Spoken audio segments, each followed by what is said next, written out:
La chronique cinéma vous est présentée par le magazine Studio Ciné Live.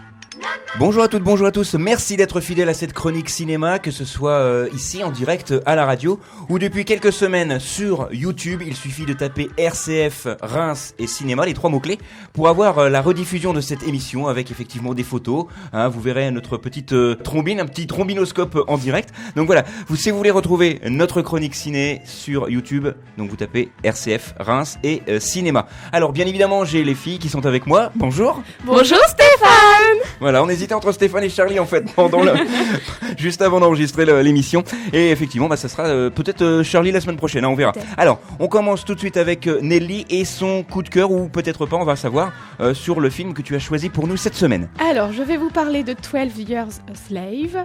Donc, pour une fois, je vais émettre un avis plutôt mitigé sur ce film. Donc, en acteur, dans un premier temps, nous retrouvons en rôle titre masculin Chiwetel Ejiofor.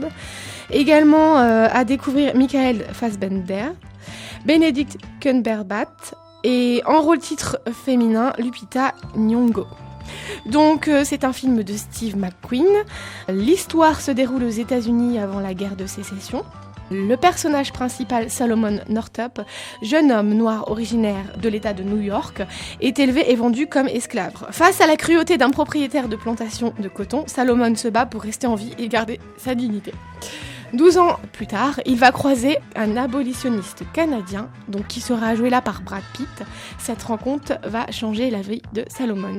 Donc c'est un très très beau film tiré d'une histoire vraie. Cependant, j'ai un avis à émettre. Alors d'une part, les scènes sont parfois un petit peu longues, et d'autre part, je trouve qu'on a des scènes assez violentes, alors certes très réalistes, dont une qui dure un peu trop dans la longueur et qui est suivie d'images un peu trop chocs. Concrètement, j'ai envie de dire, âme sensible, s'abstenir. Sinon, on retrouve quand même un casting extraordinaire et ça reste quand même un beau film. Ouais, effectivement, j'allais dire exactement la même chose sur ce film et malheureusement, on n'apprend rien d'autre. C'est-à-dire que je m'attendais à quelque chose d'un peu plus novateur dans le genre, parce que les films sur l'esclavage, il y en a déjà eu beaucoup, et effectivement, il n'y a rien de nouveau sous le soleil, si je puis dire. Merci beaucoup Nelly, on te retrouve tout à l'heure pour les chiffres de la semaine. Manon, c'est à toi avec ta première sélection. Alors je vais commencer par vous parler de Monsieur Peabody et Sherman, les voyages dans le temps, donc le petit dernier des studios DreamWorks, qui est, je le rappelle, l'adaptation d'un cartoon des années 60, et qui plus est a été réalisé par Wim Minkoff, qui n'est autre que le réalisateur du Roi Lion. Entre autres, oui, puisqu'il y a eu Stuart Little, oui, le Royaume interdit, etc. C'est vraiment un as du film d'animation. C'est vrai. Donc Monsieur Peabody est quelqu'un d'extrêmement brillant, il est notamment lauréat d'un prix Nobel, qui plus est, il sait tout faire, et enfin, il s'avère être un chien. Toutefois, il s'apprête à relever son plus grand défi, qui est être papa.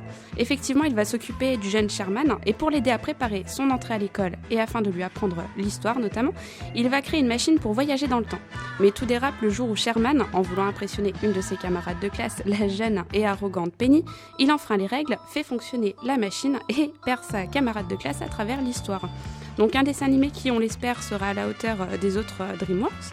Il devrait, je pense, ravir les adultes comme les plus jeunes avec ses différents clins d'œil à l'histoire, sa bande originale, de magnifiques images et des personnages quelque peu hors normes. Oui, et c'est très drôle en plus, des dialogues vraiment adaptés à ces deux personnages. Alors tu as un nouveau film, enfin plutôt une nouvelle adaptation d'un roman qui est quand même assez vieux. Tu vas nous en dire plus. Quel est-il ce film ? La Belle et la Bête, donc, qui a été réalisé par Christopher Gans avec Léa Seydoux et Vincent Cassel notamment.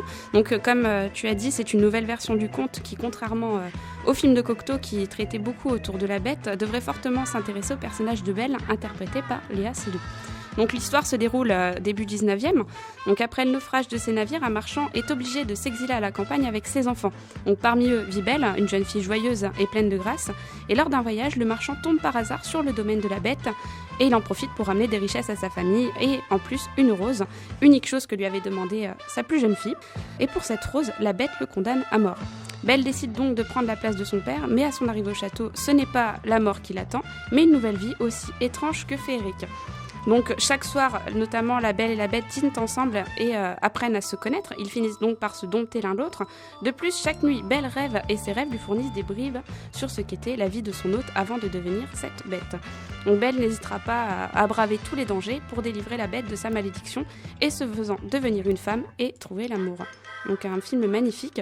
Christopher Gans devrait nous offrir là une version ambitieuse, assez spectaculaire du conte, mais non moins intéressante des précédentes versions. Donc pour ma part, je suis d'ailleurs assez contente que le réalisateur nous offre sa propre version de ce conte magnifique. Et si comme moi vous avez hâte de le découvrir, je vous donne rendez-vous en salle dès mercredi. Merci beaucoup Manon. Alors effectivement, pour ajouter une petite chose, Christophe Gans retrouve Vincent Cassel justement pour son nouveau film que tu viens de nommer, donc La Belle et la Bête. Après plusieurs projets abandonnés, La Belle et la Bête est également l'occasion des retrouvailles avec le public 8 ans après Silent Hill. Et il faut savoir, une petite information, on a beaucoup de remakes en ce moment. On parlait il y a quelques semaines avec une info que nous donnait Nelly justement au sujet d'une nouvelle version de Yves Saint-Laurent. C'est le cas également pour La Belle et la Bête, qui sera réalisée par le réalisateur espagnol Guillermo del Toro, qui est vraiment un réalisateur exceptionnel que j'affectionne beaucoup. Donc j'ai hâte vraiment de découvrir aussi sa version. Alors bien sûr, on va passer très brièvement sur le film français très attendu visiblement, Les Trois Frères, le retour. 15 ans après, ils se retrouvent une nouvelle fois dans une nouvelle aventure d'héritage, avec tous les désinconvénients que l'on peut trouver. Vous allez le découvrir, ça sort bien évidemment également cette semaine. Très rapidement, parce que nous sommes très en retard, les chiffres des entrées cette semaine. Nelly. Alors, donc nous avons le film Minuscule pour sa première semaine qui enregistre 392 852 entrées. Ensuite, nous retrouvons 12 Years a Slave qui, pour sa deuxième semaine, enregistre 373 429 entrées, soit un cumul de 748 734.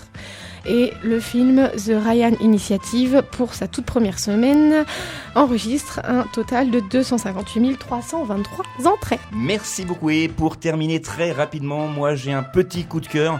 C'est pour le film d'animation Jack et la mécanique du cœur, qui est pour moi un doux mélange entre deux réalisateurs, Michel Gondry, un très grand réalisateur français, et également Tim Burton, avec une bande originale vraiment magnifique. Si vous avez aimé ce roman, ou si vous ne l'avez pas encore lu, vous allez avoir envie de le découvrir. Allez voir ce film, ça s'intitule La mécanique du cœur et c'est sorti la semaine dernière. Voilà, c'est tout pour cette semaine. On se dit au revoir les filles. Au revoir Charlie. Voilà, c'était Charlie Stéphane. Allez, on se retrouve la semaine prochaine, même endroit, même heure. D'ici là, ne changez rien, sortez, allez au ciné et n'oubliez pas, tant que vous êtes au ciné, au moins, vous n'êtes pas devant la télé. La chronique cinéma vous a été présentée par le magazine Studio Ciné Live. Studio Ciné Live, c'est chaque mois toute l'actualité du cinéma.